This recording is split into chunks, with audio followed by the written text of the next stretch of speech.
नमस्कार दोस्तों। तो आज हम आपको सुनाएंगे दीपावली और पूरे कार्तिक मास में सुनी जाने वाली माँ लक्ष्मी जी की कहानी। एक गांव में एक साहूकार रहा करता था। साहूकार की एक बेटी थी। वह प्रतिदिन पीपल सींचने जाती थी। जब वह पीपल सींचने जाती तो पीपल के पेड़ में से लक्ष्मी जी प्रकट होती थी और चली जाती थी। एक दिन लक्ष्मी जी ने साहूकार की बेटी से कहा कि तुम मेरी सहेली बन जाओ। तब लड़की ने कहा कि मैं अपने पिताजी से पूछकर बताऊंगी। जिसके बाद साहूकार की बेटी ने घर जाकर अपने पिता को सारी बात कह दी। इस पर उसके पिताजी बोले, वह तो साक्षात महालक्ष्मी जी है और हमें इसके अलावा क्या चाहिए। तुम लक्ष्मी जी को अपनी सहेली बना लो। जिसके दूसरे दिन लड़की फिर से गई।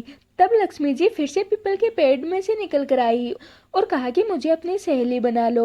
तब लड़की ने कहा बना लूंगी। इसके बाद वो दोनों पक्की सहेलियां बन गई। इसके बाद लक्ष्मी जी ने एक दिन उसको खाने का न्योता दिया। इसके बाद घर आकर लड़की ने माँ व पिताजी से कहा कि आज मेरी सहेली ने मुझे खाने का न्योता दिया है। तब लड़की के पिताजी ने कहा कि सहेली के जिमने जाइयो पर घर को संभाल कर जाना। तो वह लक्ष्मी जी के यहाँ जिमने गई तो लक्ष्मी जी ने उसे साल ओढ़ने के लिए रुपए दिए एवं 36 प्रकार के व्यंजन जिमाए।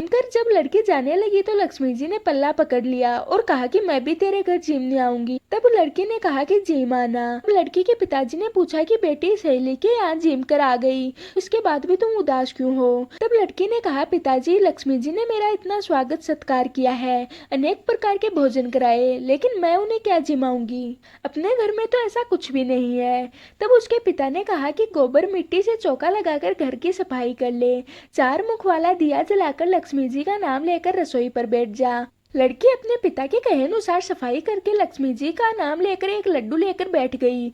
उस समय उस नगर की रानी नहा रही थी। उसका 9 लखा हार चील उड़ा कर ले गए और उस लड़के के घर पर 9 लखा हार डाल गए और उसकी जगह लड्डू ले गए। जिसके बाद उस लड़की ने हार को ले लिया। मैं लड़की हार लेकर बाजार गई और सामान लाने लगी तो सुनार ने पूछा कि क्या चाहिए। तब उसने कहा कि सोने की चौकी, सोने की थाल, मोहर दे दें और सामग्री भी दें, साथ ही 36 प्रकार का भोजन हो जाए, इतना सामान दे दें। सारी चीजें लेकर लड़की बहुत अच्छी तैयारी करती है और रसोई बनाकर गणेश जी और माँ लक्ष्मी जी को बुलाती है। इसके बाद आगे आगे गणेश जी और पीछे पीछे लक्ष्मी जी आते हैं। इसके बाद लड़की ने चौकी डाल दी और कहा सहेली चौकी पर बैठ जाओ। तब लक्ष्मी जी ने कहा सहेली, चौकी पर तो मैं राजा रानी के भी नहीं बैठी, किसी के भी नहीं बैठी, तुम्हारे यहाँ कैसे बैठ जाऊँ। तब लड़की ने कहा कि मेरे यहाँ तो बैठना ही पड़ेगा।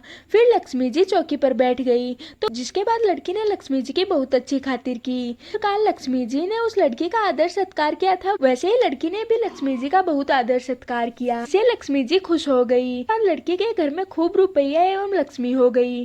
तब साहूकार की बेटी ने कहा कि मैं अभी आ रही हूँ, तुम यहीं बैठे रहना। और इसके बाद लड़की वहाँ से चली गई। लक्ष्मी जी, जैसा तुमने साहूकार की बेटी को दिया वैसा सबको देना। सुनते हुंकार भरते सभी पर अपनी कृपाएं बनाए रखना। लक्ष्मी माता जो भी आपकी कहानी सुने उसके कष्ट दूर करना, दरिद्रता दूर करना और उसकी सारी मनोकामनाएं पूर्ण करना। तो ये थी माँ लक्ष्मी जी की कहानी। मैं आशा करती हूँ कि आज की हमारी वीडियो आपको पसंद आई होगी। अब हम मिलते हैं किसी और वीडियो के साथ।